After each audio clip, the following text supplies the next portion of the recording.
நான் உங்கள் John Peter. ஒரு சின்ன ஸ்கிட்ட நம்ம பார்க்க போறோம். நீங்க மன்னிப்பீங்களா? நாடகத்தை நம்ம பார்த்துட்டு சிறுவர் ஊழியத்தினுடைய ஒரு சில காரியங்களை மட்டும் நம்ம பார்க்கலாம். சகாய் ஜான் பீட்டர் என்ற இந்த யூடியூப் சேனலை சப்ஸ்கிரைப் பண்ண மறக்காதீங்க. டேய், காலையில இப்படி வாக்கிங் வருது மனசுக்கு ரொம்ப சந்தோஷமா இருக்குடா. அதுவும் கடற்கரை பக்கம் வருது, ரொம்ப ஹாப்பியா இருக்கு. என்ன எப்படி அப்படி சொல்லலாம்? நீ ஏன் என்ன தேவையில்லாம அடிக்கிற? உன்னை போய் மிதிச்சா நீதான் ஓரமா உட்காரணும். என்னைய வந்து எதுக்கு பேசுற? என்கிட்ட வச்சுக்கிட்டேன்னா வாயை உடைச்சிருவேன். அங்க பாருங்கண்ணே, சண்டை போடுறாங்க. சண்டை போடுறத பார்த்தாலே ஜாலியா இருக்குண்ணே. டேய், ஏன்டா அப்படி சொல்ற? அங்க பாருங்க அண்ணே, அங்க என் ஃப்ரெண்டு தான் சண்டை போடுறா. ஒரு நிமிஷம் இருங்க. டேய், அருள் அருள் அருள் போதுடா அருள். யார்கிட்ட வச்சுக்கிறேன்? அவனை மூஞ்செல்லாம் பேத்துருவேன். ஃப்ரெண்டு கூடயே சண்டை போடுவியா? நீங்க யாருங்க? நீங்க ஏன் தேவையில்லாம என்ன அடிக்க வரீங்க? டேய், அருள் அருள் நிறுத்துடா நிறுத்துடா, அடிக்காதடா. பின்ன என்னண்ணே, என் ஃப்ரெண்டு கூட சண்டை போட்டுக்கிட்டு இருக்கா? என்னப்பாச்சு? ஏன்பா அடிக்கிறாங்க? அண்ணே, ஒரு ஓரமா உட்கார்ந்து இருந்தேனே. ஓரமா உட்கார்ந்துட்டு இருக்கும்போது இவர் வந்து என் காலை மிதிச்சிட்டு போனாருண்ணே. ஏன் பிரதர் மிதிச்சிட்டு போறீங்க? பார்த்து போக வேண்டியதானு சொன்னேனே. அப்புறம் அங்க இருந்து வந்து இந்த அண்ணனும் தேவையில்லாம என்ன போட்டு அடிக்கிறாருண்ணே. நீங்களே ஒரு நியாயத்தை சொல்லுங்கண்ணே. டேய் அருள், இப்போ யார் மேல மிஸ்டேக்? என் ஃப்ரெண்டு மேலதான் மிஸ்டேக். பாத்தியா, நாம எப்பவும் சண்டை போடுறவங்களா இருக்க கூடாது. பைபிள் வசனம் இப்படி சொல்லுது, கோபக்காரர் சண்டையை எழுப்புகிறார், நீடிய சாந்த குணம் உள்ளவனோ சண்டையை அமர்த்துகிறான். நாம எப்பவும் பைபிள படிக்கிறவங்களா இருக்கணும், அதன்படி செய்யறவங்களா இருக்கணும். இப்ப பாத்தியா, நீ தேவையில்லாம என்ன ஏதுன்னு கூட கேட்காம இப்ப சண்டை போட்டதுனால அவருக்கு எவ்வளவு கஷ்டமா இருந்திருக்கும். யோசிச்சு பாரு நீயவும். அதனால நாம எப்பவும் ஏசப்பாவுடைய பிள்ளைகளா நாம யார் கூடயும் சண்டை போடாம ஒற்றுமையா அன்பா இருக்கணும். அப்படி இருக்கும்போது ஏசப்பா நம்மள ஆசீர்வதிப்பாங்க, தெரியும்ல? சரிங்கண்ணே, சரிங்கண்ணே. சாரிங்க. பரவாயில்ல, விடுங்க. டேய் சாரிடா, தெரியாம அடிச்சிட்டேன்டா.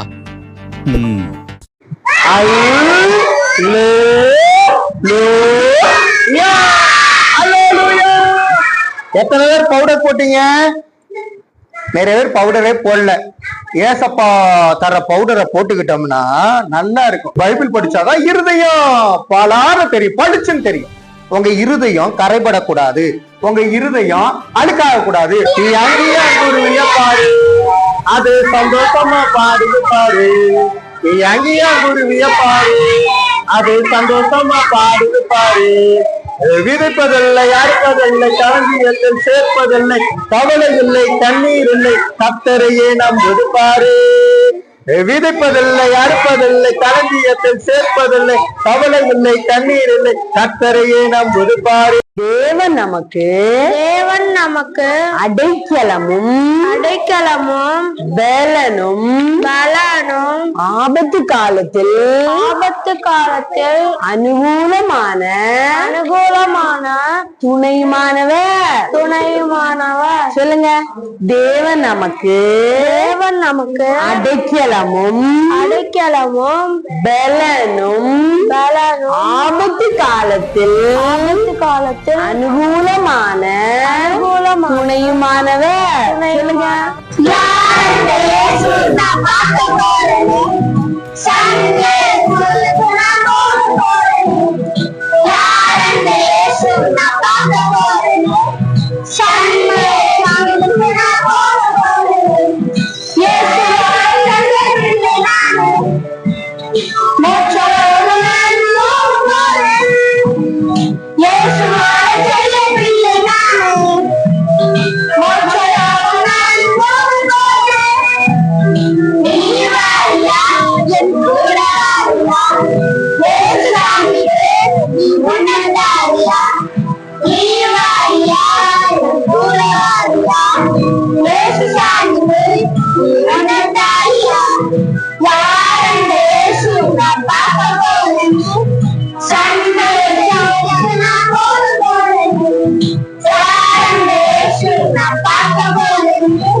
என்னுடைய பெயர் சகாய ஜான் பீட்டர்.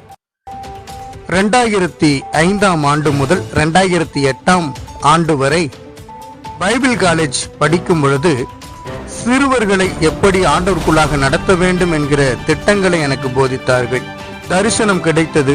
சிறு பிள்ளைகளுக்கு ஏற்ற போதனைகளை கொடுத்து சக சிறுவர்களோடு அன்பு காட்ட செய்வதுதான் தெய்வீக நோக்கமாயிருக்கிறது. வேதத்தை நேசிக்க கற்றுக் கொடுப்பது, சிறுபிள்ளைகள் அவர்கள் புரிந்து கொள்ளும் விதத்தில் அவர்களுக்கு சத்தியத்தை போதிப்பது, திட்டமிட்ட பாடங்கள் மூலம் வகுப்புகள் நடத்துவது, அவர்களுக்குள் புதைந்து கிடக்கும் தாளந்துகளை இறைப்பணிக்கென தெரிந்து கொள்வது, பாடல்கள் மூலம் தேவனை துதிக்க வழி நடத்துவது, போட்டிகள் நடத்தி உற்சாகப்படுத்துவது, பெற்றோர் கூடுகை நடத்தி பிள்ளைகளை கவனமேற்க செய்வது, விடுமுறை வேதாகம பள்ளிகளை நடத்தி விடுமுறை நாட்களை பிரயோஜனம் உள்ளதாய் ஆக்குவதுதான் எங்களுடைய நோக்கம். குறிப்பாக சபை இல்லாத இடங்களில் இப்படிப்பட்ட முகாம்கள் மற்றும் சிறுவர்களுக்கென்றும் பெரியவர்களுக்கென்றும் மரத்தடியிலும் அல்லது தெருவிலும் நடத்தப்பட்டு கொண்டு வருகிறது. Sahaya John Peter Jesus church Dindigul. Thank you.